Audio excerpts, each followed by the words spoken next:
Guys, നമ്മൾ ഇന്ന് ഉണ്ടാക്കാൻ പോകുന്ന കുക്കർ ചിക്കൻ ബിരിയാണിയാണ്. നമുക്ക് എങ്ങനെ ഉണ്ടാക്കുന്നതെന്ന് നോക്കാം. ഇപ്പം നമുക്ക് ബിരിയാണിക്ക് വേണ്ടി നമ്മുടെ ചിക്കൻ മാറിനേറ്റ് ചെയ്ത് വെക്കാം. അതിനായിട്ട് ആവശ്യമായ മസാലകൾ: 3 ടീസ്പൂൺ മുളക് പൊടി, 3 ടീസ്പൂൺ മല്ലിപ്പൊടി, 3 ടീസ്പൂൺ ഗരം മസാല, 1 സ്പൂൺ കുരുമുളക് പൊടി, 1/2 ടീസ്പൂൺ മഞ്ഞൾപ്പൊടി, 2 ടീസ്പൂൺ ഉപ്പ്, 1 കപ്പ് തൈര്.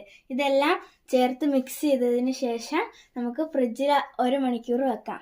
നമ്മൾ ഇതിന് ആവശ്യമായ സാധനങ്ങൾ എന്ന് പറയുമ്പോൾ 4 മീഡിയം സൈസ് സവോള, 1 മീഡിയം സൈസ് തക്കാളി, 1/4 കപ്പ് പുതിനയില, 1/4 കപ്പ് മല്ലിയില, പിന്നെ ഇഞ്ചിയും വെളുത്തുള്ളിയും മുളകും കൂടെ ചതച്ചത്, ഗ്രാമ്പു, ഏലക്ക, കറുവപ്പട്ട, തക്കോലം, പിന്നെ 4 കപ്പ് അരിയും. അപ്പം നമ്മുടെ കുക്കർ ചൂടായതിനു ശേഷം 3 സ്പൂൺ വെളിച്ചെണ്ണയും 3 സ്പൂൺ നെയ്യും ഇടണം. നമ്മുടെ എണ്ണയും നെയ്യും ചൂടായതിനു ശേഷം നമ്മുടെ സ്പൈസസ് എല്ലാം ഇതിൻ്റെ അകത്തേക്ക് ഇടണം.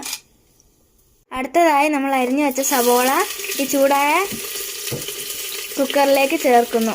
ഇനി നമ്മുടെ സവോള നല്ല ബ്രൗൺ കളർ ആവുന്നിടം വരെ നന്നായിട്ട് ഇളക്കി കൊടുക്കുക. സവോള നല്ല ബ്രൗണിഷ് കളറായി വന്നിട്ടുണ്ട്. ഇനി നമ്മൾ ചതച്ച് വെച്ച ഇഞ്ചിയും പച്ചമുളകും വെളുത്തുള്ളിയും കൂടെ ഇട്ടതിന് ശേഷം അതിനോടൊപ്പം നമ്മുടെ അരിഞ്ഞു വെച്ച തക്കാളിയും കൂടെ ഇടേണ്ടതാണ്. ഇനി നമ്മൾ 2 മിനിറ്റിന് ശേഷം നമ്മുടെ മാറിനേറ്റ് ചെയ്ത് വെച്ച ചിക്കൻ ഇട്ട് കൊടുക്കുക. നമ്മുടെ സ്റ്റൗ ഹൈ ഫ്ലെയിമിൽ വെച്ചുകൊണ്ട് നന്നായിട്ട് 3 മിനിറ്റ് ഇളക്കി കൊടുക്കുക. 3 മിനിറ്റ് ഇളക്കിയതിന് ശേഷം ഇതിലേക്ക് 4 കപ്പ് ചൂടുവെള്ളം ഒഴിക്കുക. ഇതിനോടൊപ്പം ഇനി നാരങ്ങാനീര് 1/2 ടേബിൾ സ്പൂൺ ഒഴിച്ചു കൊടുക്കുക. അതിനുശേഷം ചോപ്പ് ചെയ്ത് വെച്ച 1/4 കപ്പ് മല്ലിയിലയും പുതിനയിലയും ഇട്ട് കൊടുക്കുക. അതിനുശേഷം കഴുകി വൃത്തിയാക്കി വെച്ചിരിക്കുന്ന 4 കപ്പ് ബിരിയാണി റൈസ് ചേർത്ത് കൊടുക്കുക. ഇനി 1 വിസിൽ വരുന്നിടം വരെ വേവിക്കുക.